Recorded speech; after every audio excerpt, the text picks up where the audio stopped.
Baik,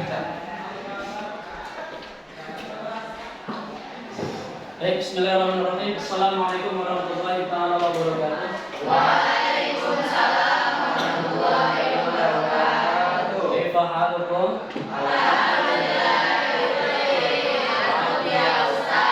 Alhamdulillah ana kadzalik. Mana darsukumul an?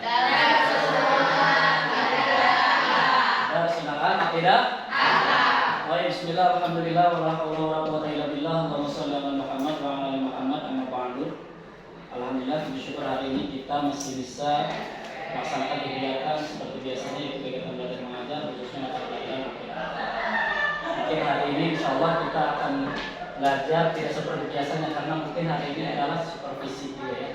Dan selamat datang Pak, saya ucapkan kepada Bapak terima kasih sudah bersedia untuk hadir mensupervisi mengajar saya dalam mengajar akhir-akhir di kelas.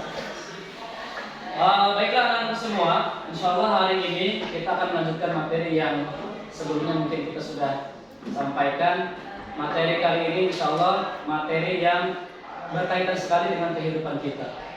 Ya, itu yang pertama ada yang namanya tasamuh atau toleransi, yang kedua ada yang namanya tawasud yaitu moderat, yang ketiga ada ukhuwah atau persaudaraan, dan yang ketiga itu ada musawah atau persamaan. Insya Allah materi ini berhubungan dengan kehidupan kita karena mungkin isu yang ada di dalam kehidupan kita sekarang sangat relevan sekali dengan materi ini. Begitu banyak ada perundungan atau pembulian terhadap siswa ya yang viral di video, betul? Betul. Yang sekarang sedang viral yaitu adalah apa? Palestina dengan Israel. Nah itu nanti insya Allah kita akan bahas tuntas secara semuanya menyeluruh. Baik, sebelum kita memulai pembelajaran kali ini, mari kita bersama-sama mengucapkan ayatul basmalah. Bismillahirrahmanirrahim.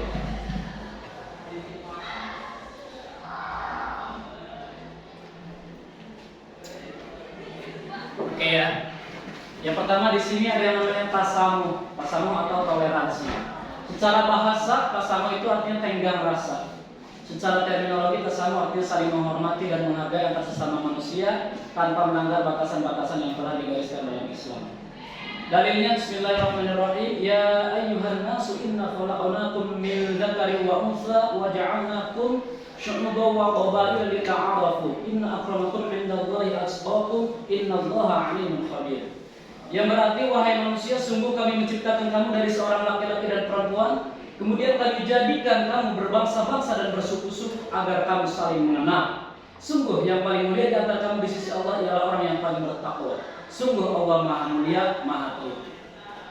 Dari sini kita dapat mengambil pengertian bahwa tasamuh itu terbagi dalam kedua bagian. Yang pertama tasamuh dengan muslim, yang kedua tasamuh dengan non-muslim. Artinya toleransi itu saling menghormati dan saling menghargai. Contohnya misalkan kita punya teman yang beragamanya non-muslim. Nah, bagaimana cara kita bertoleransi terhadap dia, terhadap teman kita itu? Nah, kita berteman biasa tanpa membeda-bedakan, tapi jangan sampai kebablasan. Nah, ya sampai keluar dari garis yang sudah ditetapkan dalam Islam. Contohnya, misalkan kita punya teman non-muslim, kita jangan sampai mengucapkan assalamualaikum kepada dia. Kenapa? Karena yang selamat itu hanyalah Islam. Inna dina indallahil Islam. Harusnya gimana? Kata ulama, kalau mau mengucapkan salam terhadap non-muslim, maka ucapannya adalah assalamualaikum, bukan assalamualaikum. Atau bahasa lainnya assalamu itu adalah racun.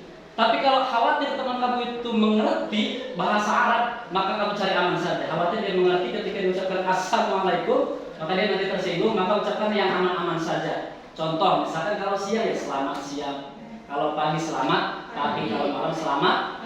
Itu yang paling aman. Kata ulamanya itu adalah Abdul Somad. Begitu ya. Nah, yang kedua ada toleransi atau tasamuh terhadap muslim.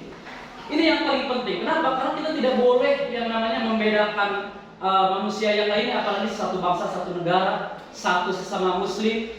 Ya, jangan sampai kita meremehkan orang lain, apalagi sampai meremehkan punten. Kita meremehkan kepala negara kita sendiri atau presiden. Itu banyak fenomena kita meremehkan seorang presiden, padahal presiden kita itu adalah sesama muslim sama dengan kita. Ya, itu hindari tolong. Ya. Walaupun misalkan punten Pak Presiden Jokowi misalkan kalian menjelek-jelekan dia gara-gara misalkan kebijakan-kebijakannya yang kurang sesuai dengan kebutuhan masyarakat. Misal, kalian tidak mesti menghinakan beliau. Cukup dengan kalian mendoakan beliau saja. Mudah-mudahan kebijakan itu pro terhadap masyarakat dan juga Islam. Itu saja. Kalau kalian menghina itu sama saja kalian berarti salah juga. Ya, dulu juga zaman Fir'aun itu bagaimana luar biasa sombongnya, luar biasa kerasnya, kejamnya. Tapi ketika Allah mengutus Nabi Musa alaihissalam, Nabi Musa tidak menggunakan dengan bahasa yang kasar, tapi dia menggunakan bahasa yang halus, bahkan meminta bantuan Nabi Harun untuk berbicara kepada Fir'aun. Sekelas Fir'aun masih dihalusan. Kalau punten Pak Jokowi Islam, Muslim.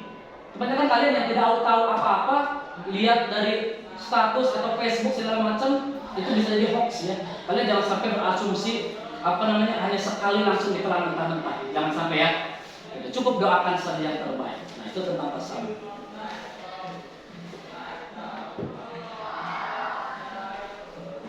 Yang kedua, ada yang namanya musawah atau persamaan.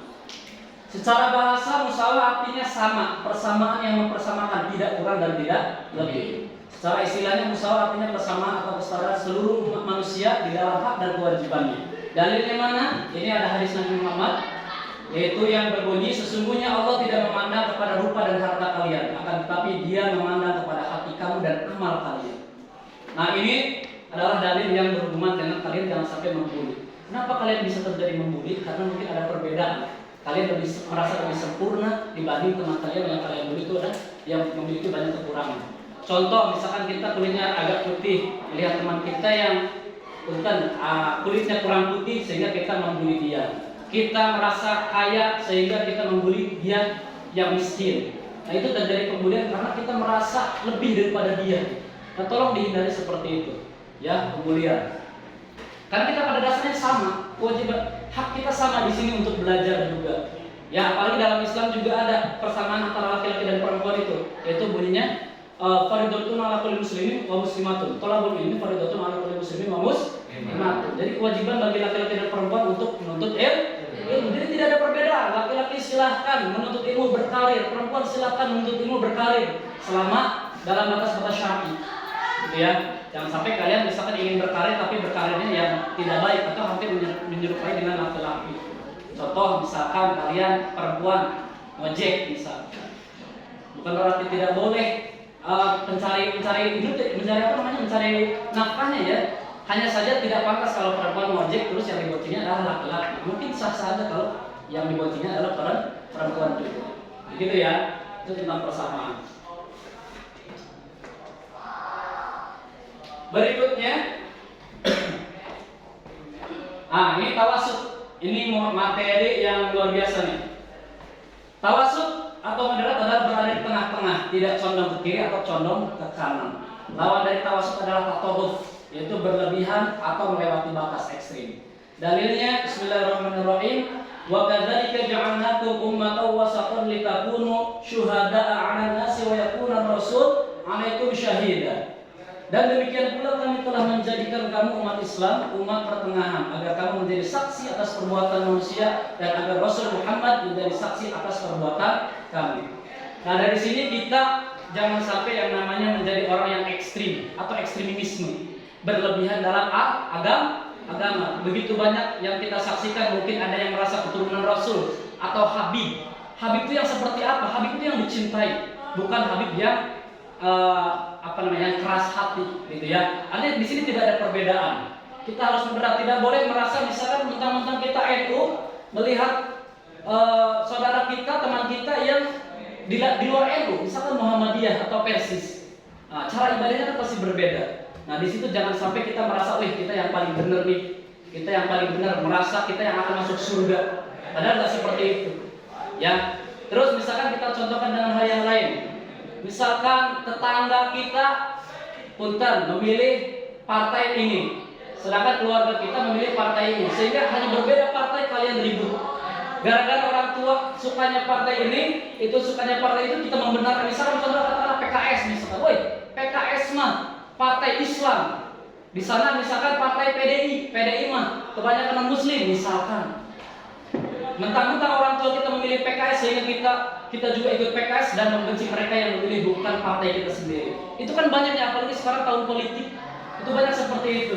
Masyarakat banyak yang ribut gara-gara hal yang sepele. Padahal partai-partai tersebut tidak bertujuan yang tidak baik, semuanya juga ingin membuat menjadi negara ini menjadi baik.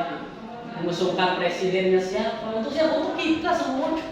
Ya, jadi jangan sampai kita menjadi orang yang ekstrim. Itu ya. Jadi orang yang keluar dari batasan. Selanjutnya, ini adalah materi terakhirnya yaitu tentang ukhuwah atau persaudaraan. Ajaran ukhuwah dalam Islam bermakna suatu ikatan persaudaraan antara dua orang atau lebih berdasarkan keimanan yang sama, kesepakatan atas pemahaman serta pembelaan kepada Islam sebagai ajaran yang diridhoi oleh Allah Subhanahu wa taala. Dalilnya innamal mu'minuna ikhwatun fa aslihu baina akhawaykum wattaqullaha la'allakum turhamun. Sesungguhnya orang-orang mukmin itu bersaudara, karena itu damaikanlah antara kedua saudaramu yang berselisih dan bertakwalah kepada Allah agar kamu mendapat rahmat. Nah, sebagaimana yang kita ketahui bahwa ukhuwah itu terbagi ke dalam beberapa bagian ya. Yang pertama ada ukhuwah Islam, yang kedua ada ukhuwah watoniyah, yang ketiga ada ukhuwah insaniyah. Kalau ukhuwah Islamnya persaudaraan atas dasar kita sesama muslim. Yang kedua ada ukhuwah watoniyah, persaudaraan yang atas dasar sesama satu negara, atau ukhuwah insaniyah, persaudaraan atas atas dasar sesama manusia. Yang kita tahu sekarang Palestina sekarang sedang dijajah oleh Israel. Maka kita sebagai muslim patutnya merasa simpati atau berempati. Betul? Nah, dengan cara seperti apa Pak empatinya? Minimal kita mendoakan. Seharusnya bukan seperti itu. Sesuai dengan hadis yang disampaikan oleh Rasulullah, man ra'a minkum munkaran falyughayyirhu bi yadihi fa illam yastati' fa bi lisanihi fa illam yastati' fa bi qalbihi wa dzalika adhaful iman. Barang siapa yang melihat kemungkaran, maka rubahlah dengan tangan atau kekuasaannya. Harusnya seperti itu. Kayak gimana Pak contohnya?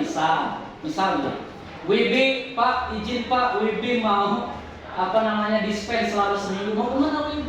WB mau ikut berperang, berjihad di jalan Allah misalkan. Tolong dispenkan ya Pak. Sebenarnya memang begitu juga bagus, tapi ada yang lebih bagus lagi WB. Kalau Wibi masih punya orang tua di rumah, cukup mengabdi kepada orang tua, berbakti kepada orang tua di rumah. Itu ya. Sebab jihad yang paling penting adalah jihad memerangi hawa nafsu, jihad memerangi kebodohan. Ya, walaupun ada dalil lain yang menyebutkan wa jihadul kufar min a'dhamil a'mal bal hiya tatawwa bil insan. Berjihad melawan orang kafir itu adalah perbuatan yang paling mulia. Tetapi konteksnya sekarang berbeda. Kalau Wibi sekarang sedang sekolahnya aja yang benar. Mudah-mudahan nanti kita menjadi orang yang bisa mengangkat derajat keluarga kita. Amin. Nah, terus gimana dengan masalah Palestina? Cukup kita mendoakan yang terbaik. Mudah-mudahan persoalan Palestina dengan Israel segera selesai. Karena khawatir kalau Israel dengan Palestina itu berperang, maka akan memicu perang dunia ketiga. Kalau sudah memicu perang dunia ketiga, misalkan antar negara berperang, maka Bapak yakin bahwa persediaan bumi itu akan habis. Bensin, minyak, bahkan teknologi juga akan hilang. Bapak percaya itu. Kenapa percaya? Karena yang Bapak tahu Nabi Isa alaihissalam itu mengangkat pedangnya ke atas setelah membunuh Dajjal. Jadi yang diangkat bukan RPG, bukan AK-47 atau bukan semacam pistol bedil gitu, tapi yang diangkat adalah sebuah pedang. Artinya sudah nanti akhir zaman itu sudah tidak lagi yang namanya teknologi. Kalau teknologi masih ada, mungkin Nabi Isa nggak mesti jauh-jauh menyeberang negara ke sana ke sini, cukup beliau bikin SW misalnya atau live streaming. Tapi tidak ada keterangan yang menyebutkan seperti itu. Makanya kita doakan yang terbaik. Yuk, mudah-mudahan saudara kita yang berada di sana diberikan kekuatan, diberikan kemenangan oleh Allah Subhanahu wa taala. Amin ya Allah ya Rabbal alamin. Baik, mungkin materi Bapak cukupkan sampai sini. Kita nanti insyaallah akan evaluasi ini tuh menggunakan aplikasi. Aplikasi apa itu? Aplikasi Make It. Kenapa menggunakan aplikasi itu Pak? Karena aplikasi ini berbasis teknologi yang pertanyaan itu cukup menyenangkan. Artinya sambil kayak bermain seperti games. Ya. Silakan dibuka HP-nya. Sudah di-download kan aplikasi Make It-nya? Ini Pak, saya mau menggunakan materi SMK. Mungkin video ini saya matikan dulu Pak ya.